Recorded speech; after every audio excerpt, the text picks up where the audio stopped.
Hello, my friends. I'd love to tell you good day, but I'm afraid it's not a good day.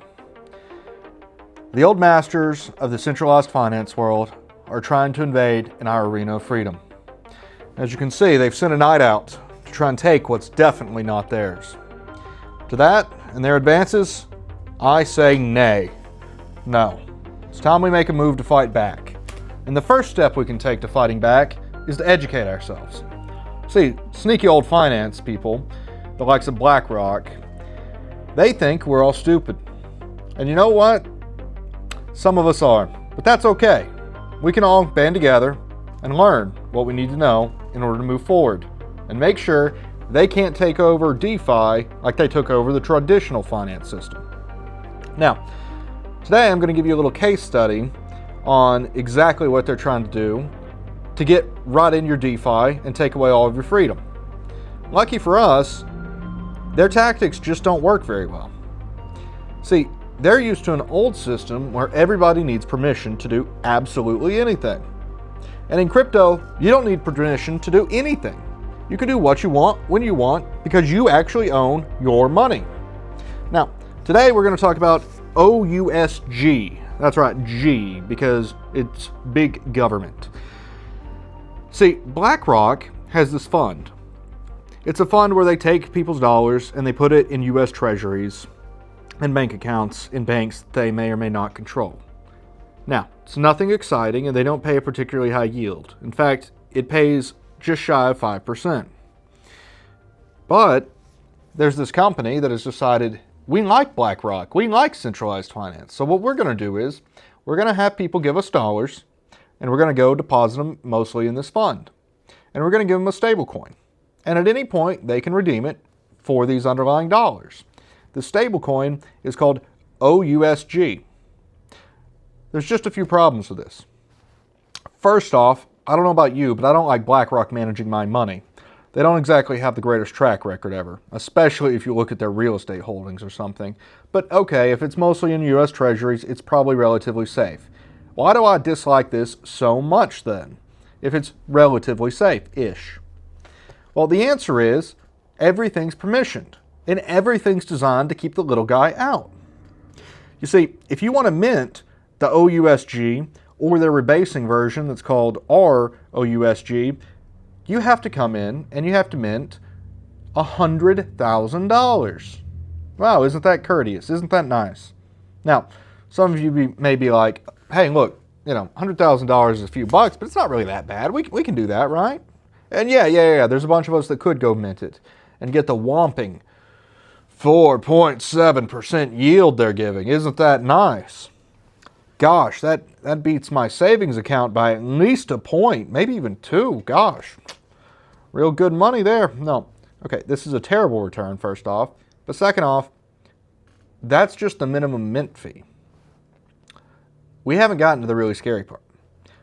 Let's ask who can mint. The answer is primarily vetted institutions. You got to go through KYC, know your customer, anti-money laundering.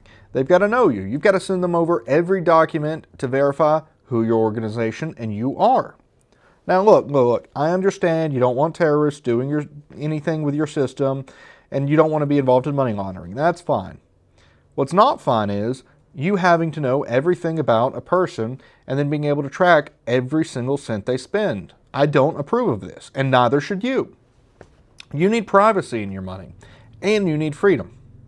Now, the next thing that's really bad, that's right, it's not just that they have to get to know you and track all your activity.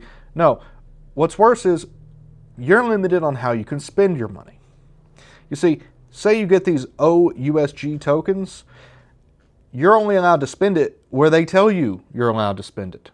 Whitelisted only institutions or other parties they've previously approved, which is a very short list because it turns out people aren't interested in a money that they're not allowed to use freely. Who would have thought? I know, right? Oh, if only the US government could get it through their head with their Fed coin that they're wanting to implement. But no, sadly, they have rolled out hundreds of millions of dollars to try and prop this thing up and get people to start using it for things, but it's unusable.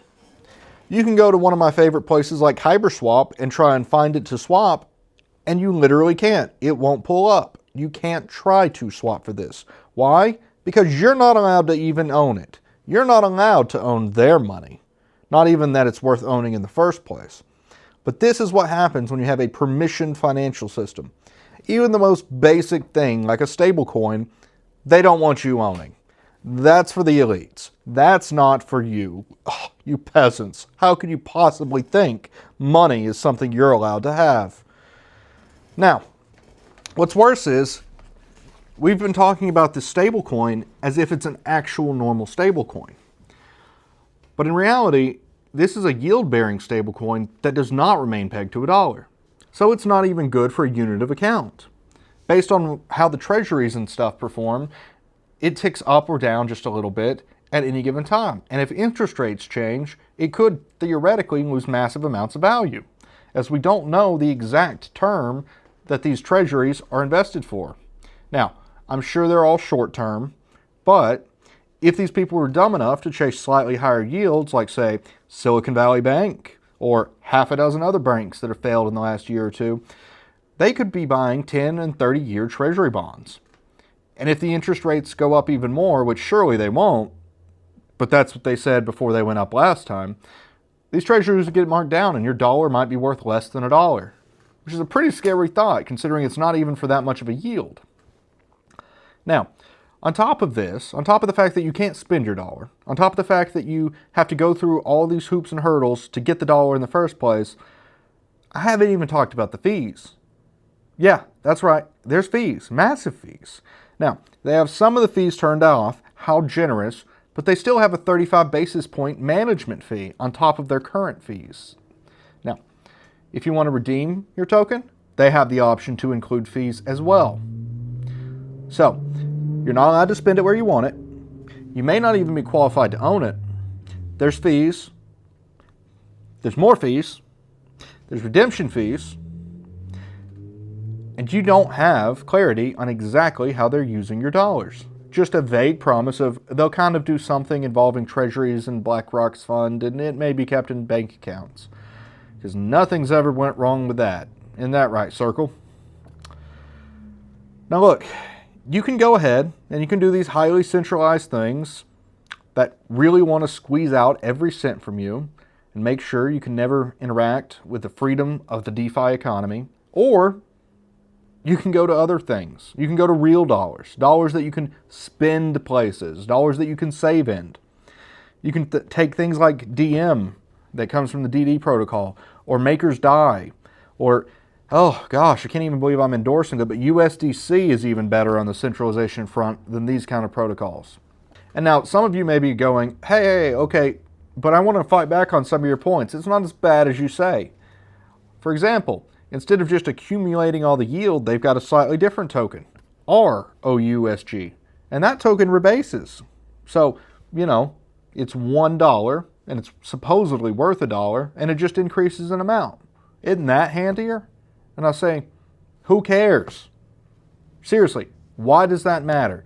You can't spend it, you're probably not allowed to own it, and even if you do get to own it, nobody wants it from you because they don't want to have to get approval to go get it. All right, guys, look, if you want to engage in bad behavior, just go to Vegas, okay? You don't need to do stupid stuff like get money that's useless, okay? Stick to good quality stuff, all right? DAI, DM, even USDC is acceptable, despite their centralization risk and the fact that sometimes the banks they're using just fail for no good reason. I mean, yes, they failed for actual reasons, but look, they didn't even have a risk manager at the time. That's unacceptable. You can't be doing that. Stick to quality stuff. If you don't find it in the Overlord Club or as something you can borrow against at, say, DM or DAI systems, you probably shouldn't be touching it, okay? Stick together, remain smart, and keep it decentralized. And tell those grubby little people at BlackRock, hands off your money, because it's your money. Keep it that way.